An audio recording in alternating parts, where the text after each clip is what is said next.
So ayan guys, for today's video, i-open lang natin ang ating TikTok app. Then after yan guys, pumunta na tayo sa pinakang profile or timeline ng ating TikTok app. So dito sa pinakang profile guys, i-tap nyo lang yung 3 horizontal lines na nandito sa upper right corner.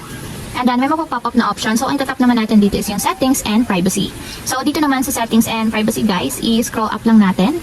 And then hanapin nyo dito sa pinakang lower part yung accessibility, then itap lang natin.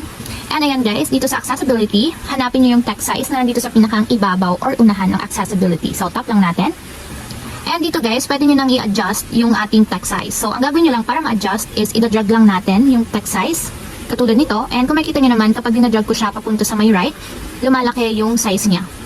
And kapag dinadrag ko naman siya papunta sa left, lumiliit naman siya. So ganito lang yung pag-adjust nyo guys. And depende sa inyo kung anong size ba yung gusto niyo. So for example is ganito na lang. Then kapag okay na, itap na natin yung adjust.